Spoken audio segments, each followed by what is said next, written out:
दोस्तों, एक बार एक गुरु अपने शिष्य के साथ कहीं से गुजर रहे थे। चलते चलते वो एक खेत के पास से गुजरे। खेत बहुत अच्छी जगह पर था। वहां की जमीन बहुत उपजाऊ थी, पर उस खेत की हालत देख के लगता था कि उस खेत का मालिक उस पर जरा भी ध्यान नहीं देता है। पूरी तरह से उजाड़ सी हालत थी उस खेत की। खैर, दोनों को बहुत प्यास लगी थी, तो वो खेत के बीच में बने एक टूटे फूटे घर के सामने पहुंचे। दरवाजा खटखटाया। अंदर से एक आदमी निकला। उसके साथ उसकी पत्नी और 3 बच्चे भी थे। सभी फटे पुराने कपड़े पहने हुए थे। गुरु ने पानी मांगा। उस आदमी ने उनको पानी पिलाया। फिर गुरु ने उससे पूछा कि भाई साहब, आपके पास इतना बड़ा खेत है, ना वहां पर कोई फसल है, ना फलों के कोई पेड़ हैं, आखिर आप अपना गुजारा करते कैसे हैं? आदमी ने जवाब दिया, जी हमारे पास एक भैंस है, वो काफी दूध देती है, उसको बेच के कुछ पैसे मिल जाते हैं और बचे दूध का सेवन करके हमारा गुजारा चल जाता है। चूंकि शाम काफी हो गई थी, तो गुरु और शिष्य ने रात को वहीं रुकने का तय कर लिया। आधी रात को जब सब गहरी नींद में सो गए, तब गुरु ने शिष्य को उठाया और कहा कि चलो चलो, हमें अभी यहाँ से निकलना है, पर जाने से पहले हम उस आदमी की भैंस को पहाड़ से गिराकर मार डालेंगे। ऐसा करने का शिष्य का जरा भी मन नहीं था। उसे यह बहुत गलत लगा, पर वो गुरु की बात को टाल नहीं सका। सो वो भैंस को मारकर रातों रात वहां से गायब हो गए। ये बात शिष्य के मन में बैठ गई थी। 10 साल के बाद वो शिष्य एक सफल आदमी बन गया, तो अपनी गलती का पश्चाताप करने के लिए और उस आदमी की मदद करने के लिए अपनी कार से उस खेत के सामने पहुंचा। पर वहां उसने देखा कि उजाड़ खेत एक शानदार फलों के बगीचे में बदल चुका था।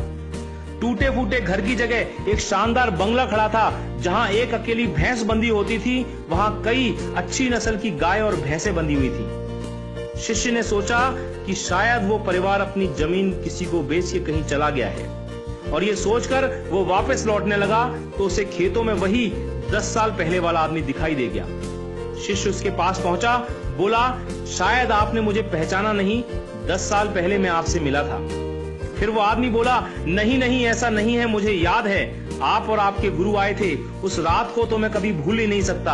आप लोग बिना बताए चले गए, पर उस दिन न जाने कैसे हमारी भैंस पहाड़ से नीचे गिर के मर गई। कुछ दिन तो समझ ही नहीं आया कि क्या करें, पर जीने के लिए कुछ तो करना था, सो लकड़ी काट कर बेचने लगा।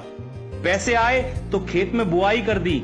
फसल अच्छी हुई तो उसे बेच के फलों के बगीचे लगा दिए।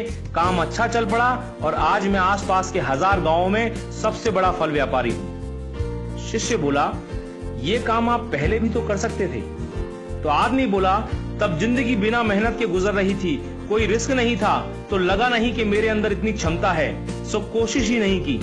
पर जब भैंस मर गई तो हाथ पांव मारने पड़े और फाइनली मैं यहां तक पहुंच गया। दोस्तों, कई बार हम भी परिस्थितियों के इतने आदी हो जाते हैं कि उसी में जीना शुरू कर देते हैं, चाहे वो कंडीशन कितनी भी बुरी क्यों ना हो। यहाँ तक कि हम अपनी नौकरी से कई बार इतनी नफरत करते हैं, पर फिर भी उसे पकड़े पकड़े जिंदगी बिताने लगते हैं।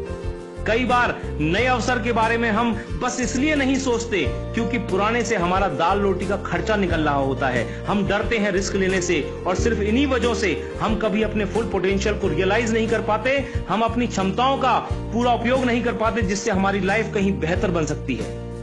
दोस्तों, सोचिए कहीं आपकी लाइफ में भी कोई ऐसी भैंस तो नहीं है जो आपको एक बेटर लाइफ जीने से रोक रही है। आपने कहीं उस भैंस को बांध के तो नहीं रखा है, और यदि लगे कि ऐसा है तो आगे बढ़िए, हिम्मत करिए और काट के फेंक दीजिए उस रस्सी को जो आपको बांध के रखी हुई है। दोस्तों, आपके पास खोने के लिए सिर्फ वो एक भैंस है, यानी जरा सी चीज, पर पाने के लिए आपके पास सारा जहान है।